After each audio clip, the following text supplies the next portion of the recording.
what are the right questions to ask in order to navigate uncertainty?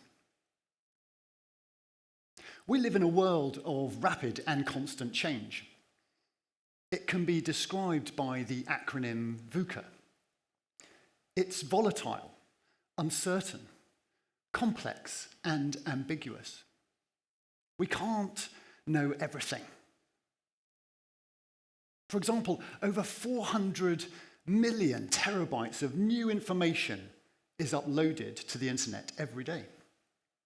Now, none of us can hope to watch that many cat videos. So how do we deal with this deluge of data? Even with things like AI, how do we frame issues and challenges in order to understand them? Well, this is where good questions come in. Because as Francis Bacon observed, a prudent question is one half of wisdom. This is something I came to understand early on in my career as a bomb disposal officer. And I thought I'd share something of a story with you today. On this particular day, I was actually just about to enjoy a coffee from my brand new coffee maker. The aroma was fantastic. And I was just about to take a sip when an out-of-breath soldier burst into my office. Now, I've got quite a special relationship with coffee, so I was thinking, there is nothing that should be interrupting me right now. But then the soldier said, sir, there's a bomb at the gates to the camp. I put my mug down. Coffee time was over. Let me pause the story there for a moment to ask you a question. What's the biggest challenge you've ever faced?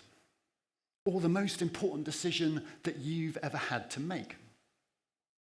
Most likely it wasn't a life-threatening one.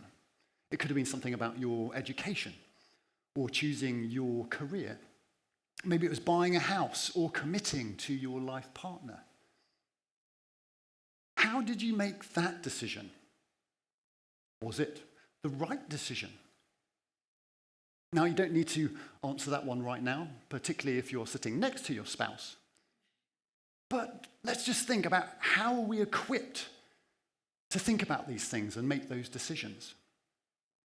In our schooling, we get an academic background, but it doesn't always equip us to deal with every challenge in life. And again, this is where good questions come in, because questions unlock understanding, and understanding is the basis of good decision-making. And you're probably thinking, well, Simon, I ask loads of questions every day. I'm making decisions all the time, so what's the problem? Well, for me, it's a bit like running. For those of us who are blessed with full health and mobility, it's kind of expected that we can run. We crawl, we walk, we run. Simple, right? But if we want to get good at running, we need to train, and we need something of technique as well. This was something that came home to me when I started running ultramarathons. And I really had to start thinking about my technique. Simple things like cadence and pace, footfall and breathing. And it was only really then when I was analysing what I was doing, I realised I had actually been doing a few things wrong for many years. Such is the way with asking questions and decision-making. And that's why we need something like a simple framework to help us. We need to know some fundamentals.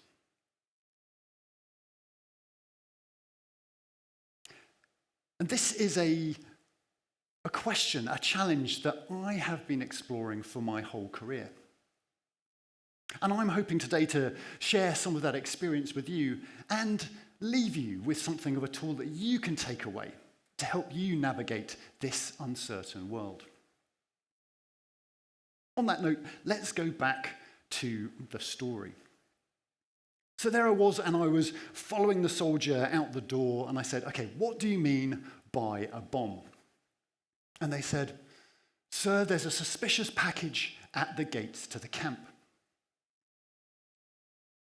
Now, this was Bosnia in 2001, and we were there on a mission mainly to clear up the munitions that had been left behind from the recent conflict. But this was also the post-9/11 world. So an unexpected package at the gates to the camp was screaming out IED, or improvised explosive device. And there was the threat that this could be a terrorist attack. So trying to remain calm, I went down to the guard room and started to formulate some questions. And I asked, okay, why is this suspicious? What exactly is it? Where is it? How did it get there? Who first found it? When was it found? By asking these questions, a picture started to come to light which started to put my mind more at ease, because an old lady had been seen dropping off the parcel. And as I carried on questioning, the local interpreter said, oh yeah, they knew this lady, and she was a little bit eccentric. And she lived locally, so they took me to meet her. And after speaking to her for a few minutes, we found out that yes, she had dropped off this package, and it was actually some biscuits, which were a present for the soldiers. She just thought that dropping them off in an unmarked bag at the gates to a military camp without telling anybody was a good thing to do. I thanked her for her kind generosity, but asked her to refrain from such gifts in the future, particularly as a surprise. Good news was I was able to go back and deal with the package. No, I did not blow it up. I didn't even get to eat the biscuits, but we were able to return the situation to normal. The point here is that the right question was not, do I cut the red or the blue wire? In fact, the right questions were not technical ones at all. Now, this is actually really useful because it's hard to remember complex technical things, particularly when we're under stress. If we're dealing with that fight or flight response, we can't engage our prefrontal cortex and think logically and critically. Now, this is something that the emergency services, the military, the medical services understand, and so they train their people in particular processes, building up experience over time to be able to make those decisions. And researchers, psychologists such as Gary Klein have shown that by using these methodologies and gaining that experience, people can make incredibly fast and accurate decisions. But most of us don't get to have that kind of training. And many of those processes are very particular to given situations. So where does that leave us? Where do we get the training? Well, this is important because most employers recognize that decision-making is one of the key competencies that they want in their people, particularly their leaders. The United Nations and World Health Organization identified decision-making as one of the top 10 life skills that everyone should master.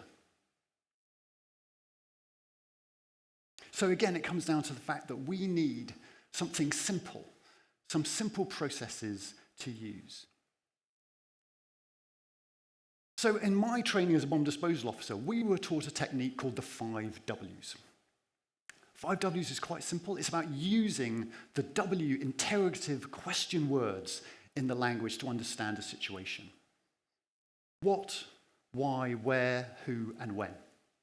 And to that, you usually add the H of how. So 5 Ws and an H. And the idea is you use these to help formulate questions and understand a situation. Now, you may well know of this technique. You may have even used it. But did you know it actually goes back thousands of years? I'm interested in ancient history and a little bit of philosophy. And in my research, I came across the Stoic philosopher Hermagoras of Temnos. Now, he said that there were actually 7 fundamental questions that we need to understand the universe. And when you translate these, as well as the 5 Ws and an H, he added another W, that of which. Now, using which to help questions is useful because it brings up the idea of selection and choice.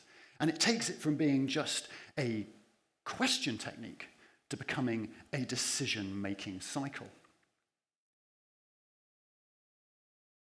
Now, having used this technique for many years, I know it's very flexible.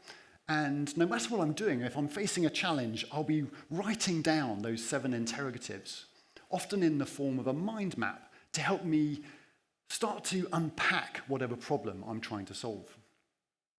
And through that work over years, I've also realized that there's a good order to ask these questions if we want to help them in making a good decision. Now here, I would agree with Simon Sinek, and that we should start with why. The why question helps us to think, well, why is this important? What's the purpose? What are the values that are driving this? Then we can ask where. We start thinking about place. Where have we come from? Where are we now? Where are we going? Then we ask what, which helps us to define the thing. What is success? What is our mission or goal? We then ask which. Which ways could we do this? What are our options? What course of action can we take? We then can make that decision of say, okay, with that course of action, now we ask how. How are we going to do this? What are the steps that we need to go through to get to our goal? And we can ask when. What's the timing? When do these steps need to take place? And then the who. Who can help us? Who's out there in our team or network? And this way, we can go through that decision-making process and come up with a simple plan. It's also good to record this, to write it down. Not only does that engage more of our brain, but it also gives the chance, after we've made our plan and done the action, to come back and review what we've done, review our decision. That's an important part of learning. In fact, we're coming back to the which question because we're asking, okay, well, which things went well and which things could be improved? And that takes us back into that process again. So hopefully next time we can be even better. So, what are the right questions to ask in order to navigate uncertainty? Well, the good news is they're already ones that you know.